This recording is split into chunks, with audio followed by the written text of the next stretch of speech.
আসসালামু আলাইকুম। অবিরাম বাংলা সংবাদে সবাইকে স্বাগত জানাচ্ছি আমি শান্তা ইসলাম। শুরুতেই বিআরবি কেবলস সংবাদ শিরোনাম।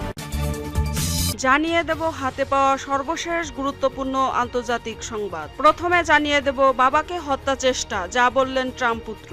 যুক্তরাষ্ট্রের সাবেক প্রেসিডেন্ট ও রিপাবলিকান প্রার্থী ডোনাল্ড ট্রাম্পের উপর শনিবার নির্বাচনী সভায় হামলা হয়েছে। ট্রাম্পকে লক্ষ্য করে অন্তত 5 বার হামলা চালানো হয়েছে। এরপর জানিয়ে দেব হত্যার উদ্দেশ্যেই ট্রাম্পের উপর হামলাকারীর পরিচয় দিল এএফবিআই। যুক্তরাষ্ট্রের পেনসিলভানিয়া অঙ্গরাজ্যের বাটলার এলাকায় নির্বাচনী সমাবেশে ডোনাল্ড ট্রাম্পের হামলাকারীর নাম জানিয়েছে দেশটির কেন্দ্রীয় তদন্ত সংস্থা। আরও জানিয়ে দেব ইন্দোনেশিয়ায় সড়ক দুর্ঘটনায় নিহত 6। ইন্দোনেশিয়ার জাভা দ্বীপে সড়ক দুর্ঘটনায় 6 জন নিহত হয়েছেন। এ ঘটনায় আহত হয়েছেন আরও অন্তত 14 জন। আরও জানিয়ে দেব খালাসের কয়েক ঘন্টা পর ইমরান খান ও বুশরা বিবি ফের গ্রেপ্তার। পাকিস্তানের সাবেক প্রধানমন্ত্রী ইমরান খান ও তার স্ত্রী বুশরা বিবিকে শনিবার তোষাখানা সংক্রান্ত একটি নতুন মামলায় গ্রেপ্তার করেছে জাতীয় জবাবদিহি ব্যুরো। এর কয়েক ঘন্টা আগে ইদ্যত মামলায় তাদের খালাস দেওয়া হয়েছিল। এবং সর্বশেষ জানিয়ে দেব এবার রাশিয়ার তেল ডিপোতে ইউক্রেনের হামলা। রাশিয়ার একটি তেলের ডিপোতে ড্রোন হামলা চালিয়েছে ইউক্রেন। এতক্ষণে শুনছিলেন সংবাদ শিরোনাম, এবার থাকছে বিস্তারিত। প্রিয় দর্শক, যদি চ্যানেলটিতে নতুন হয়ে থাকেন তাহলে প্লিজ চ্যানেলটি সাবস্ক্রাইব করে সঙ্গেই থাকুন। বাবাকে হত্যা চেষ্টা, যা বললেন ট্রাম্প পুত্র। যুক্তরাষ্ট্রের সাবেক প্রেসিডেন্ট ও রিপাবলিকান প্রার্থী ডোনাল্ড ট্রাম্পের উপর নির্বাচনী সভায় হামলা হয়েছে। ট্রাম্পকে লক্ষ্য করে অন্তত 5 বার হামলা চালানো হয়েছে। কানে গুলিবিদ্ধ হয়েছেন বলে স্বয়ং ট্রাম্প জানিয়েছেন। এ ঘটনায় সন্দেহভাজন হামলাকারী ও একজন দর্শক নিহত হয়েছে। সেই সঙ্গে গুরুতর আহত হয়েছে আরও 2 জন। এই হামলার পর বিবৃতি দিয়েছেন ডোনাল্ড ট্রাম্প জুনিয়র। বিবৃতিতে তিনি জানিয়েছেন তার বাবা ভালো আছে। ট্রাম্প জুনিয়র বলেছেন, আমি মাত্রই আমার বাবার সঙ্গে কথা বলেছি এবং তিনি ভালো আছেন। আমেরিকাকে রক্ষার লড়াই তিনি কখনোই বন্ধ করবেন না। উগ্রবাদীরা কি ছুড়ল তাতে কিছু যায় আসে না। তবে তিনি ট্রাম্পের সমাবেশে ছিলেন না বলে সিবিএস নিউজ নিশ্চিত করেছে। এর আগে ট্রাম্পের মেয়ে ইভাস্কা ট্রাম্প সামাজিক যোগাযোগ মাধ্যম এক্সে তার বাবা ও হতাহতদের পরিবারের প্রতি ভালোবাসা ও প্রার্থনা জানিয়েছেন। ইভাস্কা ট্রাম্প এক্সে লিখেছেন, দ্রুত এবং দৃঢ় পদক্ষেপ নেওয়ার জন্য আমি সিক্রেট সার্ভিস এবং অন্যান্য আইন শৃঙ্খলা কর্মকর্তাদের প্রতি কৃতজ্ঞ। দেশের প্রতি আমার প্রার্থনা সবসময়। তোমায় আজ এবং সর্বদা ভালোবাসি, বাবা। হত্যার উদ্দেশ্যেই ট্রাম্পের উপর হামলাকারীর পরিচয় দিল এফবিআই। যুক্তরাষ্ট্রের পেনসিলভানিয়া অঙ্গরাজ্যের বাটলার এলাকায় নির্বাচনী সমাবেশে ডোনাল্ড ট্রাম্পের হামলাকারীর নাম জানিয়েছে দেশটির তদন্ত সংস্থা। মার্কিন গণমাধ্যমের খবরের বরাত দিয়ে রয়টার্স বলছে, হামলাকারীর নাম টমাস ম্যাথিউ ক্রুকস। তার বয়স 20 বছর। বিবিসির খবর বলছে, হামলাকারী ক্রুকস পেনসিলভানিয়ার বেথেল পার্ক এলাকার বাসিন্দা। বাটলার থেকে এই শহরের দূরত্ব 70 কিলোমিটার। গুলির এই ঘটনাকে হত্যাচেষ্টা ধরে তদন্ত চলছে বলে জানিয়েছে সিক্রেট সার্ভিস।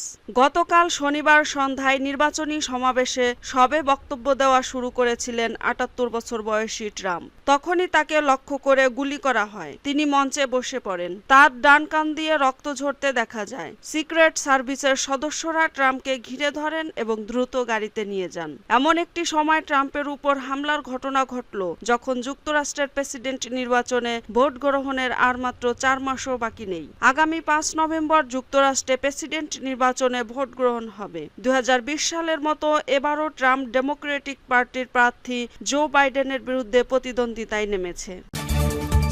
ইন্দোনেশিয়ায় সড়ক দুর্ঘটনায় নিহত 6। ইন্দোনেশিয়ার জাভা দ্বীপে সড়ক দুর্ঘটনায় 6 জন নিহত হয়েছেন।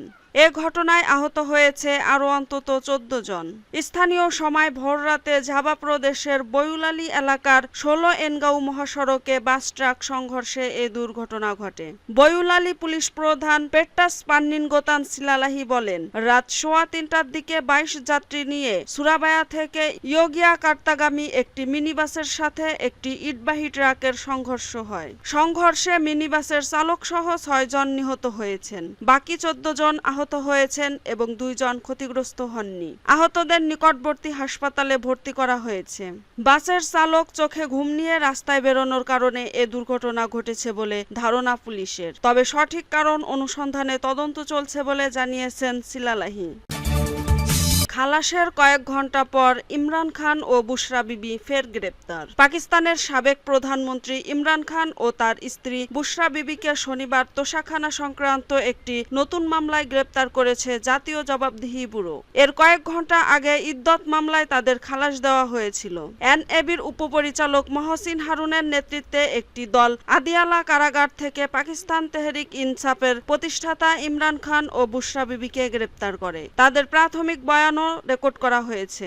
এছাড়া পুলিশ সুপারিনটেন্ডেন্টের নেতৃত্বে লাহোর পুলিশের একটি দল 9 মের মামলায় ইমরান খানকে জিজ্ঞাসাবাদ করতে আদিয়ালা জেলে পৌঁছেছে। তদন্ত কর্মকর্তা সহ দলটি তদন্ত পরিচালনার জন্য রাওয়ালাপিন্ডির সন্ত্রাসবিরোধী আদালত থেকে অনুমতি পেয়েছে। তদন্ত শেষ করে পিটিআই নেতাকর্মীদের গ্রেপ্তার করবে পুলিশ।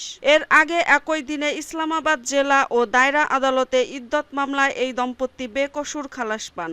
রায়ের পর আদালতের বাইরে পিটিআইয়ের আইনজীবী, নেতাকর্মী ও সমর্থকরা আনন্দ উদযাপন করেন। এই বছরের ফেব্রুয়ারিতে তাদের বিয়ে বেআইনি বলে প্রমাণিত হওয়ার পর বিচারিক আদালত তাদের 7 বছরের কারাদণ্ড ও প্রত্যেককে 5 লাখ পাকিস্তানি রুপি করে জরিমানা করেছিলেন।